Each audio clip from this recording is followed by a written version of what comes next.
Olá, estamos iniciando mais uma edição do Consumidor em Pauta, um programa com a realização da TVE. Nesse espaço, você pode enviar as suas dúvidas ou questionamentos nas áreas do direito do consumidor, no direito do trabalho, no direito imobiliário, no direito comercial, no direito tributário, no direito previdenciário ou no direito de família e sucessões. E é muito fácil você fazer isso. Manda um WhatsApp para o nosso número 51985946773 ou, se preferir, para o nosso e-mail consumidorempauta@tve.com.br. No programa de hoje, vamos tratar do direito comercial, recebendo aqui o Dr. Tiago Coelho Silva. Seja bem-vindo, Dr. Tiago. Obrigado, Gil. Meus cumprimentos a todos.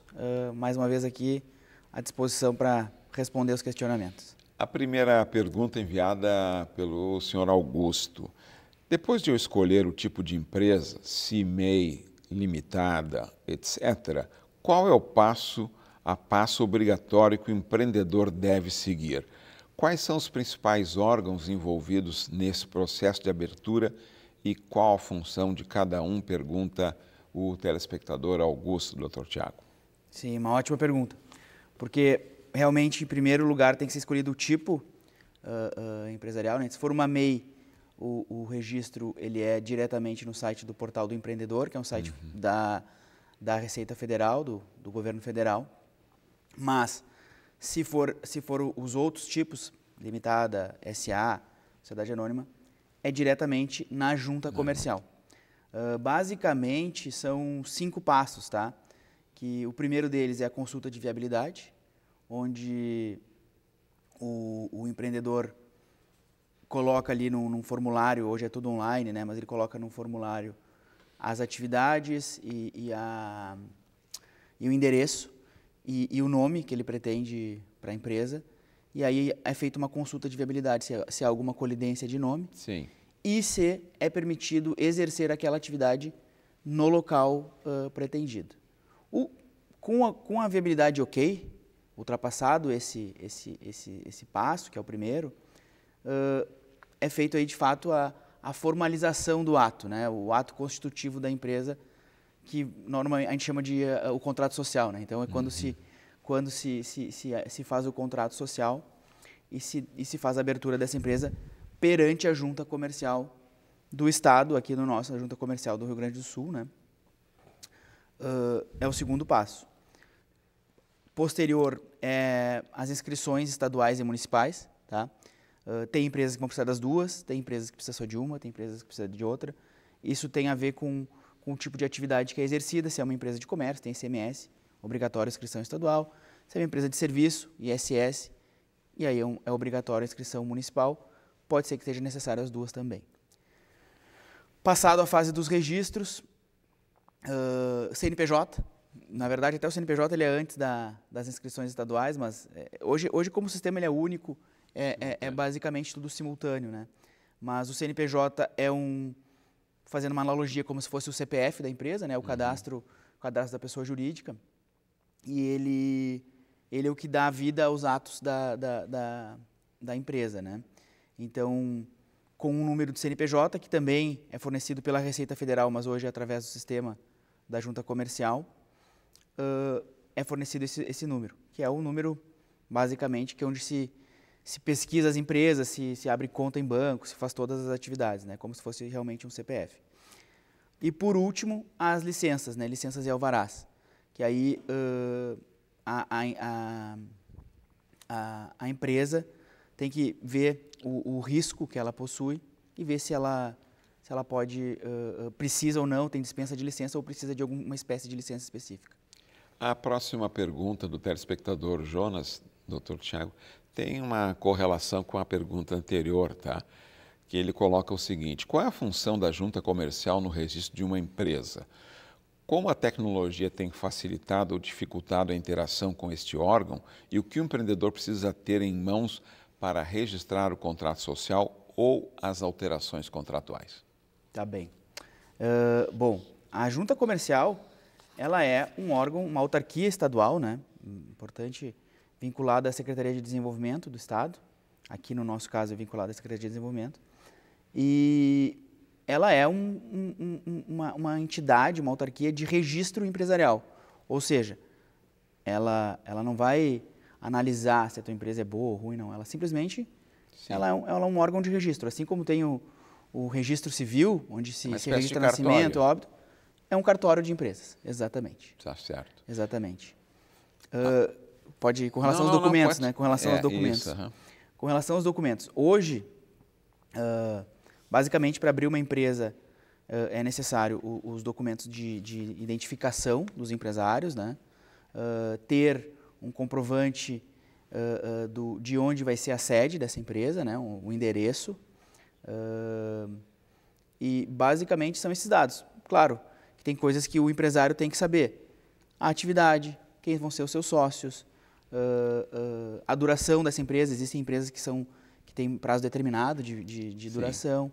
E então, realmente, com esses documentos já dá para registrar uma empresa. A terceira parte da pergunta era sobre as alterações, tecnologia, né? A tecnologia e as alterações contratuais. Sim.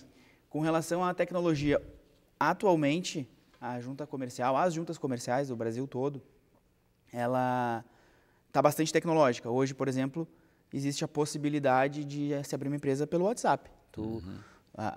Tem uma funcionalidade lá dentro do WhatsApp da junta comercial que tu vai trocando, mandando mensagens e ela vai te encaminhando em todo o processo de abertura de empresa.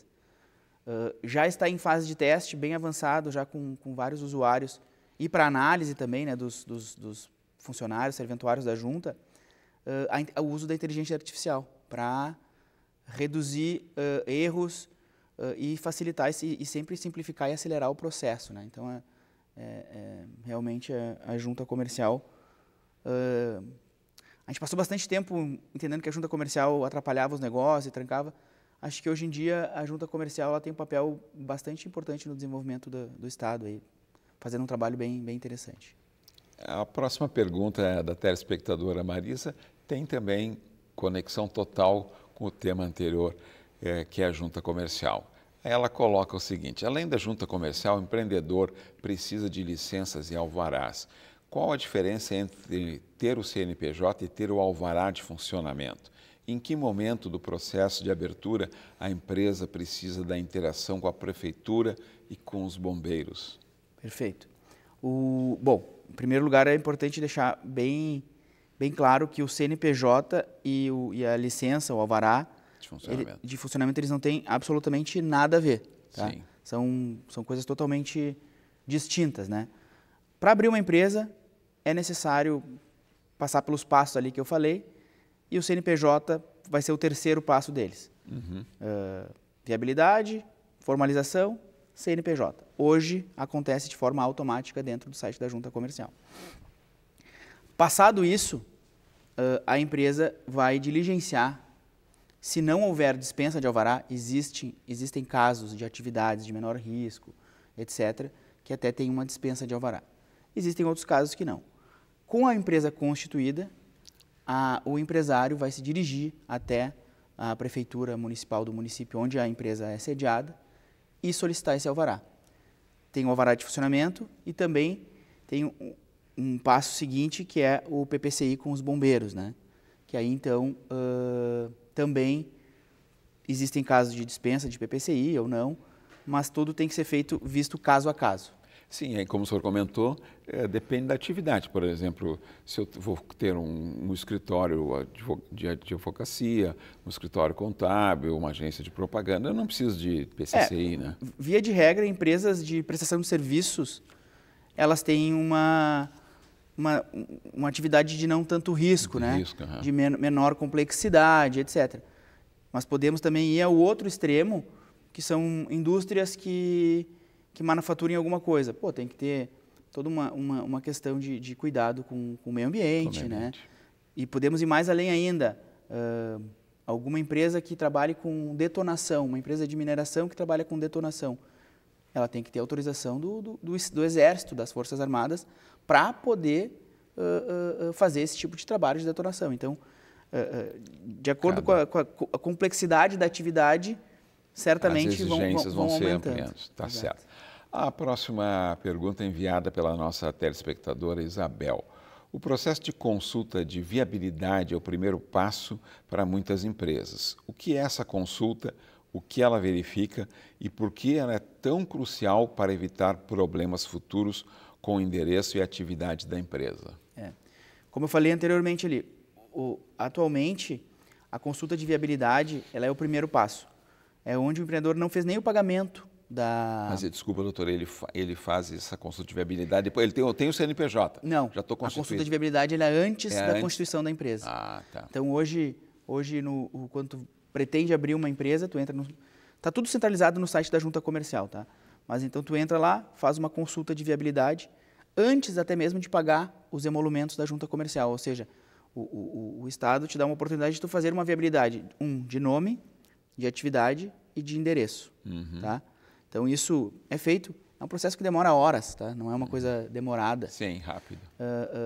Então, com o ok da viabilidade, aí se passa para a formalização da empresa, onde o nome escolhido com esse documento de viabilidade já passa para o segundo passo, aí onde sim vai fazer a formalização do ato com o contrato social e o pagamento dos emolumentos, ou seja, a viabilidade ela é feita até no momento anterior ao pagamento dos emolumentos. Tá, ok. A próxima pergunta é enviada pelo nosso telespectador Matheus, tá? O registro de uma empresa não termina na abertura. Quais são os principais trâmites burocráticos anuais ou periódicos que o empresário deve estar atento mesmo após o registro? Qual a importância de manter a empresa regularizada e quais os riscos de negligenciar essa manutenção? Pergunta o Matheus. Essa pergunta é bastante pertinente porque muitas vezes o empresário abre a empresa e formaliza, etc., e acha que as atividades burocráticas, vamos dizer assim, acabam por ali, né? E, na verdade, em questão registral, é muito importante que toda e qualquer alteração que a empresa sofra de forma operacional, atividade, endereço, quadro societário, seja registrado lá no cartório junta comercial, no cartório das empresas, na junta comercial, para que os efeitos jurídicos sejam produzidos nisso, né? Então, por exemplo, vou passar um pedaço da minha empresa para alguém que trabalha comigo, um percentual. Ótimo, maravilha. Faz, registra. Vou mudar de endereço, registra. Por quê? Porque assim está dando publicidade a esses atos empresariais.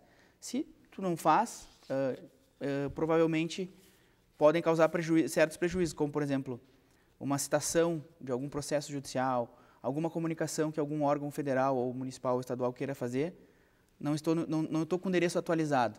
Não vai chegar para a pessoa, não vai ficar sabendo, e se considera o endereço registrado no contrato social como aquele verdadeiro, né?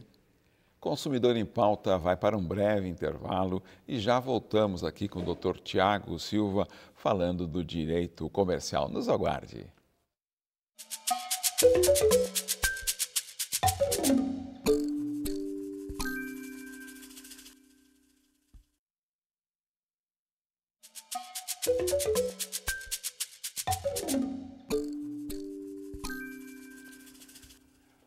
Estamos de volta com o Consumidor em Pauta, um programa com a realização da TVE. Hoje estamos tratando do direito comercial, recebendo aqui o Dr. Tiago Silva. E ele está respondendo as perguntas e as dúvidas que os telespectadores e telespectadoras nos enviaram através do nosso WhatsApp 985 946 773 ou então enviaram para o nosso e-mail consumidorempauta@tve.com.br. A próxima pergunta é da nossa telespectadora Catarina. Qual é a distinção fundamental entre um representante comercial regido por uma lei específica e um vendedor sob regime CLT, carteira assinada? Quais são os riscos legais para a empresa representada que mascara uma relação de emprego por meio de um contrato de representação? Pergunta a Catarina, doutor Tiago. Maravilha.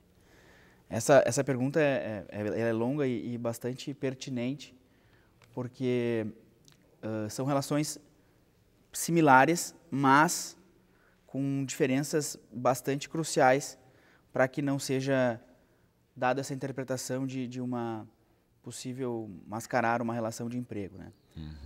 Bom, o vendedor, ele é um seletista clássico, vende, recebe seu salário, tem FGTS, todos os benefícios, enfim, que uma relação seletista traz para ele.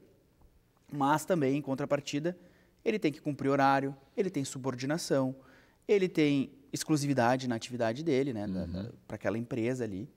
Em contrapartida, o representante comercial, que ela é regida, né, pela uma lei bem antiga, que é a Lei 4886, de 65, que é a lei do representante comercial, ela traz a possibilidade das empresas terem representantes comerciais não vinculados à folha salarial, ou seja, é um contrato entre privados, é uma prestação de serviço, ou seja, o vendedor ele é terceirizado, vamos falar assim, né? Basicamente, ele tem autonomia, ele tem flexibilidade, e aí a questão da exclusividade, ela é uma questão de negociação entre as partes. Então, isso é bem importante, ter autonomia, ou seja, não ser subordinado, e ter a flexibilidade de trabalhar no horário, de fazer reuniões, etc. Não ter uma cobrança da diretoria, assim, né? Ok. A próxima pergunta do nosso telespectador Sérgio. A cláusula de exclusividade de zona ou produto é sempre obrigatória? Como a legislação trata essa questão e quais as implicações em termos de comissão e indenização se a empresa representada violar a exclusividade acordada com o seu representante? Maravilha. Seguindo no tema, né, é uma boa pergunta também. A lei de representação comercial, ela é criada para possibilitar que as empresas tenham essa flexibilidade de força de venda em outras comarcas onde ela não está presente. Por exemplo, somos uma empresa aqui de Porto Alegre, eu quero vender na região do Pampa Gaúcho, lá em São Gabriel, Bagé, Lavras do Sul. Mas eu não tenho nenhuma relação lá, né? Então, eu busco alguém lá naquela região que tenha um relacionamento com os meus possíveis clientes, né? Para que ele possa fazer a venda. Tá? Mas seguindo na pergunta, basicamente, a empresa ela tem que dar também condições para que esse representante exerça a atividade, né? E a questão da exclusividade, ela pode ser por zona, tá? Então, existem vários casos de empresas que zoneiam o estado ou zoneiam o Brasil, passando para um representante A, B ou C, regiões, cidades, estados, e aí é uma negociação. Particularmente, eu acho bastante importante que tenha isso, porque quando tu tem mais de um representante, tem que ficar muito claro a situação de zona de atividade, onde eles podem atuar, e se por acaso um representante, por N razão, conseguiu atrair um negócio na zona do outro, como isso vai ser, como essa comissão vai ser dividida, como isso vai ser resolvido. Com relação à exclusividade de produto, também existe. Se eu sou uma empresa que tenho mais de um produto, vamos botar aqui uma empresa de laticínios. Eu posso vender leite in natura, né? Ou posso vender manteiga. E eu posso dar exclusividade para esse meu representante comercial vender apenas manteiga, não o leite. E aí é uma estratégia comercial da empresa, né? Então isso é bastante importante que seja definido no contrato e fique as cláusulas bem claras no contrato. Havendo algum tipo de sobreposição de vendas ou que a empresa cometa alguma quebre esse contrato, o próprio contrato em si ele prevê situações para que seja sanado ou ou até mesmo restituído valores ao representante que sofreu esse tipo de problema. Até pelas questões enviadas pelos nossos telespectadores e telespectadoras, me parece que essa área da representação comercial, ela tem assim, situações bem, não diria complexas, mas assim bem peculiares, cada caso é um caso, mesmo que tenha essa regulação aí que o senhor comentou que fazem 60 anos, desde 65, né, específica para a representação. Mas aqui a próxima pergunta, também, ao ler a pergunta, me trouxe uma dúvida, realmente assim, quase que meio permear entre o direito trabalhista e a representação comercial, e o César coloca o seguinte: quais são as causas mais comuns de rescisão de um contrato de representação comercial? Mais importante, como funciona o cálculo de indenização de 1/12 devido ao representante em caso de rescisão sem justa causa por parte da empresa? A minha correlação com Justiça do Trabalho foi a expressão aqui do telespectador, sem justa causa, né? Sim. Então, a pergunta é do nosso telespectador César, doutor Tiago, por favor, responda. É bem importante, eu já na primeira pergunta ali, mas vou tentar ser mais objetivo, separar a representação comercial de uma relação de emprego, tá? E vamos lá, o representante comercial, ela pode ser uma pessoa física, mas pode ser pessoas jurídicas, tá? Eu posso ter uma... E sendo pessoa física, não há lá a chance lá na frente virar uma configuração claro que trabalhista? existe, né? Claro que existe, mas então assim, eu posso ter uma empresa. Hoje existem empresas de representação comercial, empresas gigantes, com diversos vendedores, seletistas lá dentro. Tá mas então existe esse tipo de montagem. Pode ser uma pessoa jurídica ou uma pessoa física. É importante também deixar bem claro, o representante comercial, ela é uma atividade regulamentada e tem um conselho específico para isso, assim como tem a OAB, assim como tem o CRA, tem o CORE, que é o Conselho dos Representantes Comerciais. Então é importante e é bem importante para a empresa, que dá um resguardo que os seus representantes comerciais, sejam pessoas jurídicas ou físicas, tenham um registro no CORE. Agora, indo para a pergunta. Muitas relações ou contratos de representação comercial, infelizmente, terminam na Justiça do Trabalho. Claro que existem casos que a empresa mascara essa relação e aí vai para a Justiça do Trabalho e é reconhecido o vínculo. Mas quando a empresa está de boa fé e o contrato é bem elaborado, em tese, é uma relação entre privados que não é uma relação de emprego. Tá? E aí é muito comum essa dúvida do 1/12, né? E a questão da justa causa. Bom, então, se há um interesse da empresa em romper o contrato com este representante, sem justa causa, ou seja, uma rescisão unilateral por parte da empresa,